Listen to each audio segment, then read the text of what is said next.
the things that we looked at was how can we take the curriculum that we presently have and develop it to make it more appropriate to youth development and youth organisations across the state. And what we found with most youth organisations is they'll start with players as young as 3 and go all the way up to players as old as 18. So what we needed to do was take a look at a curriculum which had both a vertical and horizontal system. And what we mean by that is a 4-year-old should be able to progress all the way through to where the 18-year-old stage is, but those curriculums overlap. So we have 5 various curriculums for the different age groups, and we assign the age groups of 3 to 5, 6 to 8, 9 to 11, 12 to 14, and effectively 15 plus. And with each age group, we'll have different topics and different headings and different themes, different coaching styles and different elements of awareness of game understanding and skill development for each particular age group.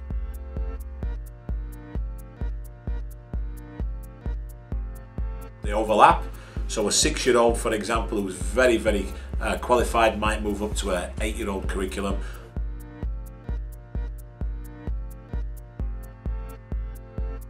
Most curriculums that organisations see is a game that will say this is what we're going to teach a 9-year-old today. What it needs to be done, if you go back to a school format, is first of all we have to create benchmarks and then levels of assessment, and then move a curriculum along so that it's appropriate to the age, development and learning of that child.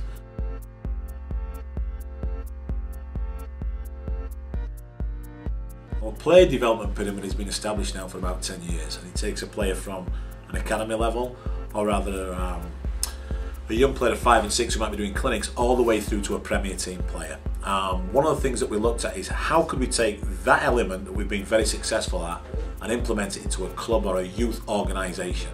So the various areas we'll look at is, first of all, we'll come in and we'll offer an evaluation of your programme to find out what are the needs of your organisation and what is it that you essentially need to progress and move forwards. So we'll call it almost organisational alignment. We look at your organisation, find out what's a good fit, what's going to work, and then implement a certain solution. For example, some groups might just want access to online curriculum, online coaching materials, maybe even a player evaluation. Other groups might want us to come in there and then provide a season-long clinic program where we'll work with kids and coaches so that by the end of the 10 weeks we've developed the coaches so that they're running the sessions themselves, essentially to make you self-sufficient as an organisation. The next stage might be that you need a team trainer, and by team training it might be that we'll put a coach into an organisation to work with teams across the course of the season. Moving forwards from there, maybe a program development officer or even a director of coaching in some cases, which becomes more of a full-time role.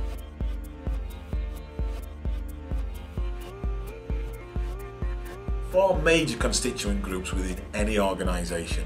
Obviously your players, which you deal with on a day-to-day basis, and those are kind of the foundation of your organisation. That's the reason the organisation is in place in the first part.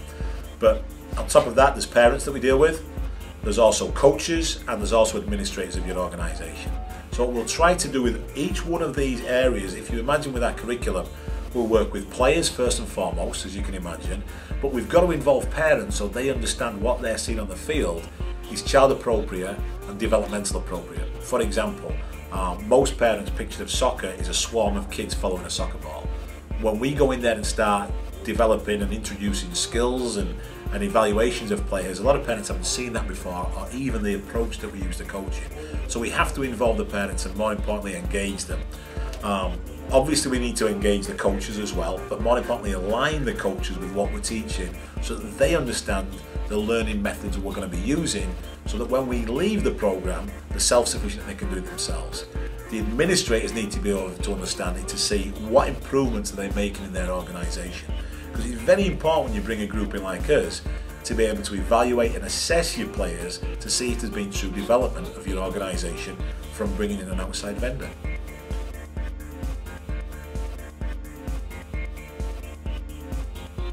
Giving them a bag of balls, a bag of cones and a bag of pennies if they're lucky, and told off you go and coach. What we're going to do now is provide that coach with a framework to be able to take a 10-week season and develop players, parents and themselves over the course of that season, understanding child-appropriate methodology, child-appropriate curriculum, and giving them activities and games that will allow them to make a successful season programme.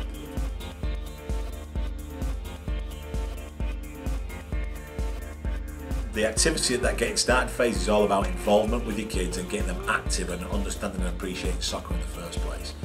It's not going to be heavy in technique. In fact, if anything, the approach we use is more of a non-directive approach, where we're looking at movement, bending, twisting, running, jumping, involving a soccer ball.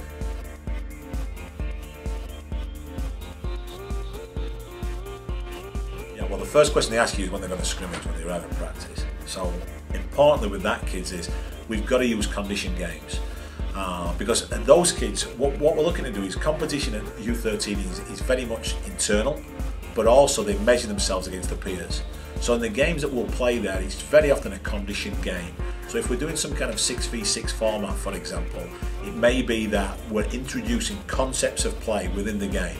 So it's more kind of a structured resistance, or an environment of resistance is what the Dutch call it. But it's got to be competitive, and it may be, for example, defence versus attack. So if there's an attacking unit playing against a defensive formation, what we'll do is we'll introduce the defenders a way that they can win at this game. Then maybe by dribbling out through a gate on the field so that they have the chance to win as well. If it was just basically preventing a goal and they don't have any chance of getting out of that topic or winning at that topic, then eventually they'll drop off.